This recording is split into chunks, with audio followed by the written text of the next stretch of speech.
Thank you, everybody, again for coming to Unclean Hands Explain on our Patreon channel. Here we're going to explain each episode or each chapter to you in more detail, but in a fun way. So I hope you guys like it and enjoy. And thank you again for your support. We are now on episode 6, and that is A Villainous Plan. So, well, this is where a lot of things come to the surface in this episode, and we talked about them a little bit before. In fact, I think I got a little too excited about some of the details. But can you kind of give us an idea about what's happening here? What's really bubbling up in this episode? Well, again, Ricky want revenge. Yeah. You know, he got beat up by his own gang. Who's taking that? And these kids younger than him. Yeah. So, I mean, I wouldn't have done it, but I wrote it. So, yeah, somebody like that would go and try to go to, your enemy. My enemy could be my friend. Yeah. So he goes straight to Loco Blue, think he's telling him something he don't know. Yeah. But, there's always a code when it comes to gangs or gangsters. No snitching. Thank you for telling me, but you're still a snitch. Yeah. And you got to be dealt with accordingly. So that's how I wrote it. Yeah. So he decides at that point he is going after OG Mims and going after Ricky. So that he wants neither of them to come out of this. Of course not. I mean, OG Mills because it's personal. Right. And then little Ricky just because the principal. Yeah. You're a snitch. You can't respect that. Yeah. OG Mims is personal, though. But again, he got something to deal with that, too. He did mess with that man's lady. Yeah. So, it all pays itself out in the end. Right. Well, and, I Loco, he's an interesting character. I'm curious as to some of the inspiration behind him. Again, relatives, man. I have Yeah. a lot of relatives went through this, and not me personally, because, I wouldn't fall for that. But, yeah, just to say that it can happen. I mean, you're supposed to be taking care of your friend, your man's a girl while you're in jail. But if you're around her long enough, sex going to come in part. Right. Because he's gone for 10 years. You're there for Christmas. You're there for the kids' birthdays. You give her money.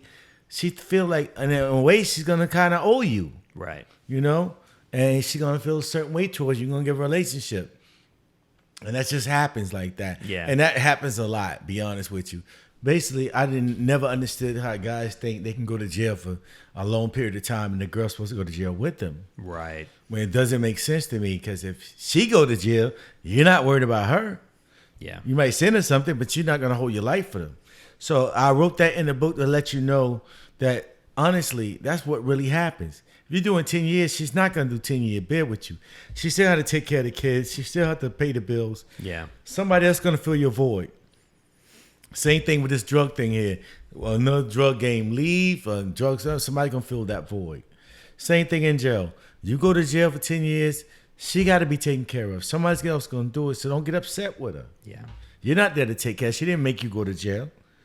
So, and I know a lot of guys who think, oh, yo, she ain't shit. She didn't wait for me. Well, hell, she didn't make you do it either. The crime. So I just want to put that S back into the book and into the show.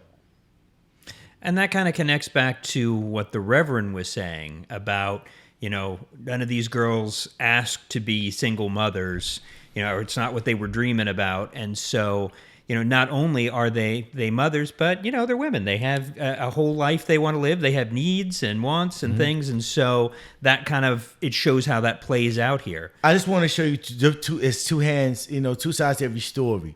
So, yeah, she didn't want to be a single mom and all that. Yeah. But again, you're messing with a drug dealer. What you think gonna happen? He's going to jail or dead.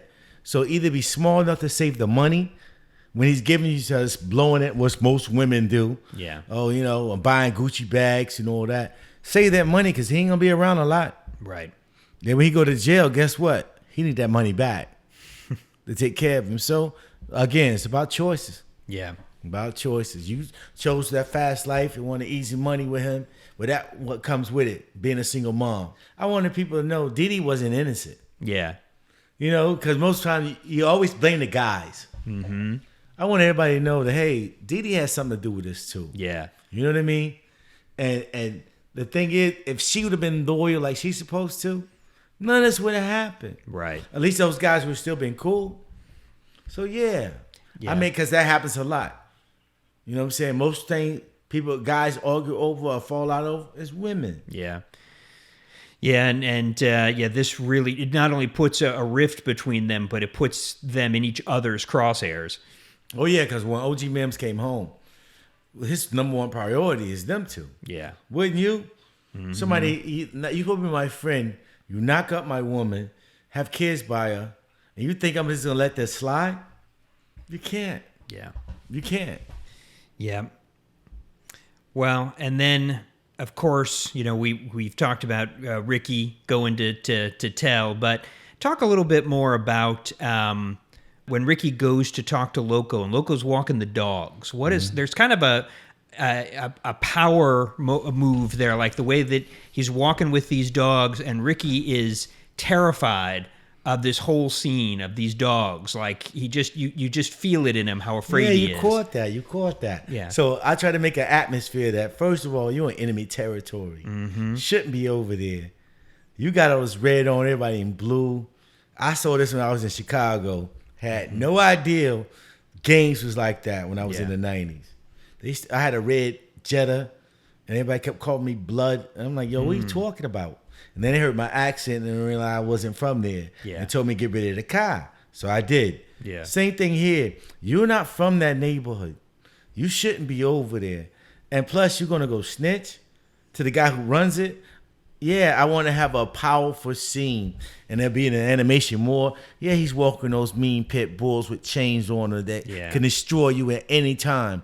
You better talk quick, better talk fast, better make sense. And that's the whole scene I want to say. Because you see it in your head. He know he's wrong. He's scared, but it can happen. Yeah. And that is the thing, too. Like, he wants the information, but he just doesn't want to deal with Ricky any longer than he has to. He's really disgusted by Ricky and the fact that he's a snitch, even though he's telling him something. Even though you're telling somebody to know, coming from you, nah. Because if you did that to him, and that's supposed to be your OG, what are you gonna do to me? Right. You both gotta go. Yeah. It's very simple to me. Get rid of both of them. Well, and like I said, and the imagery that's on the screen there, I really like the way the dogs are so prominent in the background, because it adds to that fear that these powerful animals are right there, those dogs, and they could tear Ricky apart. And not to give too much away, but there might be a little foreshadowing in Ricky's future as to tearing something apart. Yeah, I mean, I wanted Loco Blue to realize and have those dogs. Yeah. Let you know when you come around him, that's another thing. You got to worry about him, his game, his guns, and those dogs. Right.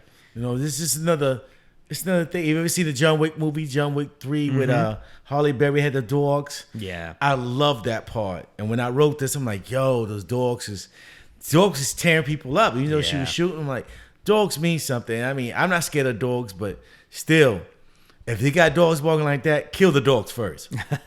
Right. And the thing is, people never really pick. Ricky didn't go over there with a gun.